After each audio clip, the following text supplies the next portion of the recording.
इस कोठरीनुमा कमरे में दाखिल हुई इस महिला को हर महीने के कई दिनों तक इस बेहद संकरे कमरे में रहना पड़ता है। अगर आप सोच रहे हैं कि इस महिला को सजा के तौर पर ऐसा करना पड़ रहा है, तो ऐसा नहीं है। इसकी वजह इन तस्वीरों की ही तरह हैरान कर देने वाली है।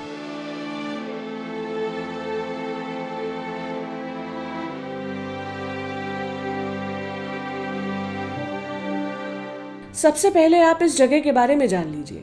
ये तस्वीरें छत्तीसगढ़ के सूरजपुर जिले के पंडो नगर की हैं। यहाँ पंडो जनजाति के लोगों की आबादी ज्यादा है। इस जनजाति के लोगों के घरों में इसी तरह कोठरीनुमा जगहें बनी हुई हैं। टीवी टुडे के ओपी तिवारी के मुताबिक यहाँ कोई महिला जब बच्चे को जन्म देने वाली होती है या फिर किसी महिला या लड़की के पीरियड्स चल रहे होते हैं, तो उस दौरान उन्हें अपने ही घर में ऐसी कोठरी जैसी जगह पर रहना पड़ता है। सोचिए, जिस जगह पर सांस लेना भी मुश्किल लग रहा है, वहाँ लड़कियों और महिलाओं को कई दिन बिताने पड़ते हैं। यहाँ महिलाओं के साथ ऐसा सलूक क्यों किया जा रहा है, ये जानने के लिए गांव के एक पुरुष की बात सुनिए। जैसे पवित्र रहेंगे तो लड़की भी सब कुछ कर सकता है, और नहीं रहेगा तो उसका अलग दरवाज़ा, उनको कोने पर रहना पड़ता है सर, अंदर नहीं जाने देंगे। ऐसे में तो उन लोगों को काफ़ी समस्या है। हाँ, समस्या तो है सर, पूर्वज से चल रहा है, तो क्या करेंगे सर, समस्या को तो करने पड़ेगा। खुद को महाभारत के पात्र एकलव्य का वंशज मानने वाले पंडो जनजाति के लोगों का मानना है कि पीरियड्स के दौरान और बच्चों को जन्म देते वक्त महिलाएं अपवित्र हो जाती हैं। अगर इस दौरान महिलाएं घर के किसी सदस्य के साथ रहीं तो देवी देवता नाराज हो जाएंगे। इस वजह से कई दिनों तक महिलाओं को यातना भरे दौर से गुजरना पड़ता है। पंडो समाज के पुरुषों को तो इस रिवाज में कोई बुराई नजर नहीं आती, लेकिन यहाँ की कई महिलाओं को भी इस प्रथा से कोई शिकायत नहीं है।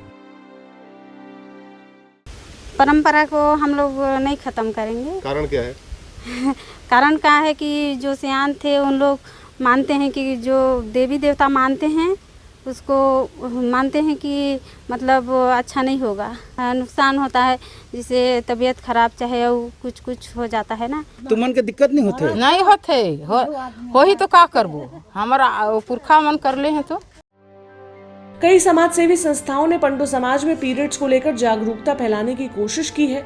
सरकार की ओर से ऐसी कोशिशें की जाती हैं, लेकिन पंडो समाज के लोग परंपरा के सामने कुछ भी सुनने को तैयार नहीं है।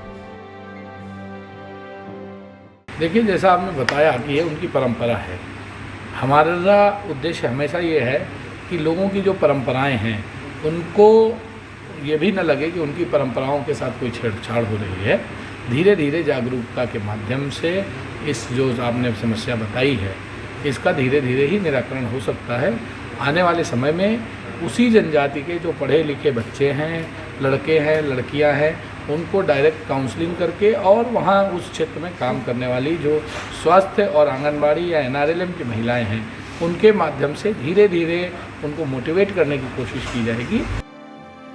पंडो जनजाति को देश के पहले राष्ट्रपति डॉक्टर राजेंद्र प्रसाद ने गोद लिया था। आज़ादी के बाद देश में कई बदलाव आए, लेकिन पंडो जनजाति के लोग आज भी अपनी पुरानी मान्यताओं और रीति रिवाजों के साथ अपना जीवन बिता रहे हैं। और दुख की बात यह है कि इसका सबसे बुरा असर महिलाओं पर पड़ रहा है।